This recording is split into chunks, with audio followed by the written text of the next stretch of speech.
আমার এই উপস্থাপনা তাদেরকে নিয়ে যারা প্রতিনিয়ত দেশ ও মাতৃকাকে আগলে রেখেছেন তাদের অক্লান্ত পরিশ্রমের মধ্য দিয়ে, এমনকি নিজেদের জীবনকে উৎসর্গ করেই। সম্প্রতি রাজেশ ওরাও বীরভূমের সদ্য আমাদের অত্যন্ত কাছের মানুষ, যিনি হয়েছেন শহীদ। তাই তো তাঁদের জীবন কাহিনী নিয়েই এমন একটি বাস্তব লেখনী ফুটে উঠেছে শিক্ষক পুলক চক্রবর্তীর লেখনীতে। এইবারের নিবেদন রাজেশদের জন্য। গত সপ্তাহে লেহর ট্রানজিট ক্যাম্প থেকে উঠে এসেছে আরও 2টি প্লাটুন। ভালো করে এক্লিমেটাইজ হয়নি বিহার রেজিমেন্টের 16 ব্যাটালিয়নের সব জওয়ান। ফলে শ্বাসকষ্ট, মাথা ঘোরা এইসব হচ্ছে পালা করে। অভ্যস্তকরণ ছাড়া 15,000 ফুট উঁচুতে বিশ্বের সর্বোচ্চ যুদ্ধক্ষেত্রে এ সমস্যা স্বাভাবিক। এর নাম অল্টিটিউড সিকনেস। নদুরাম মেজর বলেন অ্যাটিটিউড সিকনেস। মনের অবস্থাও ভালো নেই। কর্নেল সন্তোষবাবুর হোম স্টেট পোস্টিং স্থগিত হয়ে গেছে, যেমন ক্যান্সেল হয়ে গেছে রাজেশ ওরাওয়ের বিয়ের ছুটি। বাতিল হয়ে গেছে মাত্র 17 দিন আগে বাবা হওয়া কুন্দন কুমারের ইএল। ওড়িশা থেকে স্ত্রীর পাঠানো নবজাতকের ছবি তার হোয়াটসঅ্যাপে ঢুকতে পারেনি এখনো। এই অল্টিটিউডে নেটওয়ার্ক কোথায়? অগত্যা গালভান ভ্যালির হিমেল ইথারে লুকোচুরি খেলছে সেই নবজাতক তার না দেখা বাবার সাথে। সিপাই গণেশ হাসদার মায়ের শ্রাদ্ধ ছিল আগামী শনিবার। লেহ থেকে জরুরি তলব করে নিয়ে আসা হয়েছে লাদাখে। এই 6 ডিগ্রি সেলসিয়াসে স্লিপিং জ্যাকেটের ভিতরে ঘুমরে কেঁদে ওঠে তার অব্যক্ত অভিমান। হাবিলদার নদুরাম সোরেন সিজনড ফৌজি, সদা হাস্য, মধ্য 40, যৌন মেটাফোরের বিশ্ব। রাত 9টায় আর্জেন্ট ব্রিফিং শুরু হলো বাস্কেট গ্রাউন্ড লাগোয়া বড় অডিটোরিয়ামে। কর্নেল সন্তোষবাবুর কণ্ঠে কমান্ড, স্কোয়াড সাবধান।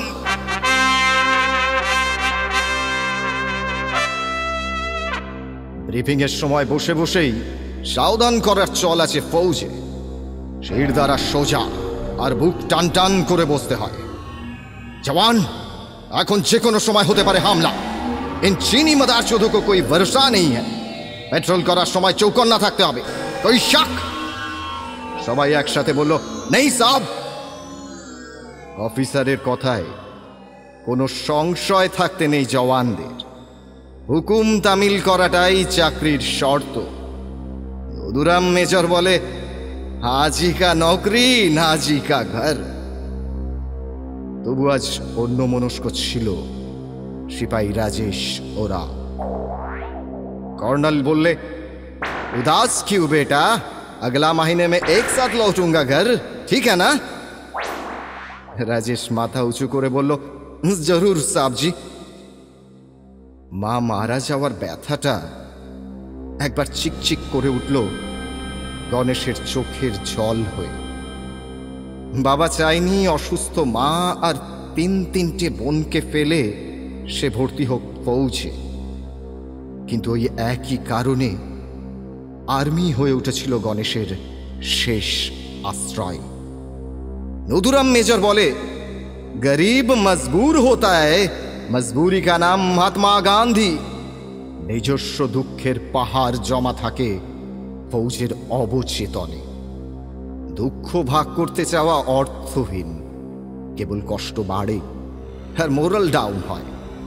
ফৌজে অনেক কাহাবত সান্ত্বনার প্রলেপন, যেমন কাজ তো করতেই হবে, আজকে করো ইয়া রোকে, অথবা फौज में काम भी नहीं फुर्सत भी नहीं। তবে ফৌজির যন্ত্রণা मजेदार रूप पाए नुदुराम मेजरेर अभिज्ञ एपिग्राम। एक बार लिख दिया नाम रेंडी के खाते में, अब छोटा मोटा क्या देखना। वेश्यावृत्तिते एसे कोतरेर लिंगेर दैर्घ्य विचार करा मूर्खता। फौजी एरकम उपमा खूब जनप्रिय। एते दैहिक যৌনতার অভাব মৌখিকভাবে একটু পুষিয়ে নেওয়া যায় হয়তো। রাজেশ বাঙালি গ্র্যাজুয়েট, বয়স মাত্র 26। সে এটিকে অনুবাদ করে ফেলল মনে মনে, জীবন মৃত্যু পায়ের ভৃত্য চিত্ত ভাবনাহীন, পঞ্চনদীর ঘিরি 10 তীর, এসেছে সে একদিন। মাঝরাতে ফিরে এলো পেট্রোল পার্টি। ওয়্যারলেসে খবর এলো, আলফা চীনা ফৌজ ঘুসপেট কর চুকি হ্যায়, আলফা ওভার। হুইসেল বাজিয়ে এমার্জেন্সি ফলো ইন করে তৈরি করা হলো পেট্রোল পার্টি। রাস্তা সংকীর্ণ, ঘুটঘুটে আধার, একটি লম্বা দড়ি দিয়ে বাঁধা প্রত্যেকের কোমর। একা পড়ে যাওয়ার ভয় নেই, আবার একা পিছিয়ে ফেরার সুযোগ নেই। অন্ধকারের সুযোগ নিয়ে গা ঢাকা দেওয়ার বিন্দু মাত্র উপায় নেই। স্পিয়ারহেড সেকশন ফরমেশন করে সতর্ক পায়ে পিঁপড়ের মতো এগিয়ে যাচ্ছে রাজেশ, গণেশ, কুন্দনবাবু। কর্নেল সন্তোষবাবু লিড করছেন আরেকটি সেকশন। পেট্রোল পয়েন্ট 14তে টর্চ ফেলতেই চোখে পড়ে দুটি চীনা সেকশন পার হয়ে এসেছে LAC। কর্নেল বললেন, রুক, এগ্রিমেন্ট মানকে চল, বর্ডার খালি কর তুরন্ত। চীনা মেজর কমান্ড করলেন, কিল হিম। 1 ডজন রাক্ষস সেনা জাপটে ধরে সন্তোষবাবুকে, তার কাঁটার মুগুর দিয়ে থেতলে দিতে থাকে। মরে গেলে 3 খান লাশ জলে ভাসিয়ে দেওয়া যাবে, আর গুলি চালালে প্রোটোকল ভাঙার ছুতোয় দখল করা যাবে ভারতের ভূখণ্ড। কর্নেল সে ভুল করবে না। প্রাগৈতিহাসিক রানার সে, পিঠেতে গুলির বোঝা, তবু সেই বুলেট যাবে না ছোঁয়া। তার মনে পৃথ্বীরাজের শপথ, স্যার যায় লেকিন বাঁচন না যায়। মহাভারতের ধর্ম আর নীতি রক্ষা করার চ্যালেঞ্জ তার ধমনীতে। কিন্তু আজ তার নিয়তি অর্জুনের না, কর্ণের। অস্ত্র না, শাস্ত্রের আঘাতে অসহায় মরতে হবে তাকে। জীবন রথের চাকা বসে যাচ্ছে মাটিতে, তেরঙ্গা বাতাসে ওড়ে না, ওড়ে শহীদের শেষ নিঃশ্বাসে। মৃত্যুর কাছে একটু সময় চেয়ে নিয়ে কর্নেল বললেন, মौत का घाट उतर देना इस हरामियों को, जय हिंद। ততক্ষণে এসে পড়েছে মেজর পালানি, হাবিলদার অঙ্কুশ ঠাকুর, সিপাই ওঝা। পাথর, লোহার রড, LMGর বাঁট, ঘাতক ঘুষি, বিয়নেট একযোগে নেমে আসে চিনি মির্জাফরদের ওপর। দুপক্ষে 900 জন জওয়ান তখন লড়ে যাচ্ছেন মরণপণ। চীনি সেনা লুটিয়ে পড়েছে, কেউ পাথুরে জমিতে, কেউ শায়ক নদীর শীতল স্রোতে। ভোর হয়ে আসছে, জনাটিক সহকর্মীর খোঁজ পাওয়া যাচ্ছে না। লড়াইয়ের মাঝে পা হড়কে নিচে চলে গেছে অনেকেই। নিচে গালোয়ান আর শায়ক নদীতে তখন সাব-জিরো টেম্পারেচার। হাইপোথামিয়া নিভিয়ে আনছে জীবনের দ্বীপ। আরো 12 জন হিন্দ সেনার চোট মারাত্মক, হেমারেজ অব্যাহত। তবু ক্লান্ত শরীরে ফিরে আসতে হবে রাজেশ, কুন্দনদের। প্রথমে ফিরেছিল মিলিটারি হসপিটাল, পরে ফুল আর সুগন্ধির কফিনে রাষ্ট্রীয় স্যালুটে বাড়ি ফিরে এলো বীরভূমের রাজেশ।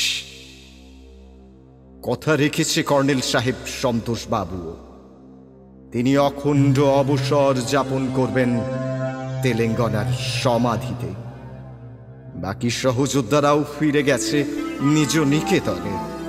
প্রেস, ফটোগ্রাফার, নেতা, জনতার নিবিড় উষ্ণতায় মৃত্যু হেরে ভূত হয়ে গেছে ততক্ষণে। রাজেশের মনে পড়ছে কলেজের বাংলা অধ্যাপকের বলা সেই লাইনগুলো, এমন জীবন হবে করিতে গঠন, মরণ হাসিবে তুমি, কাঁদিবে ভুবন। সেভাবে আদর্শ জীবন বাঁচা গেছে কিনা জানি না, এমন ঈশ্বরীয় মৃত্যু আর দ্বিতীয়টি নেই। কফিনের অন্ধকারে শুয়ে হাসি চাপতে পারল না রাজেশ। শালা, চিনিগুলো নিশ্চয়ই বরফের নিচে চাপা থাকবে এখনো।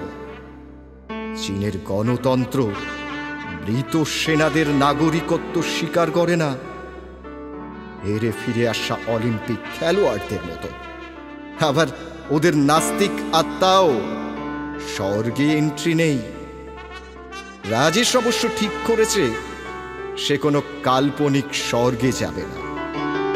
৩৩ কোটি দেবতা শ্রদ্ধার প্রত্যাশায়, পূজার লোভে ভিড় করে যে পুণ্যভূমির মন্দিরে মন্দিরে প্রতিযোগিতায় নামের স্বীকৃতির, সেই ভারতের ১৩৩ কোটি হৃদয়ের মন্দির আজ স্বেচ্ছায় খোলা রয়েছে কেবল তার জন্য।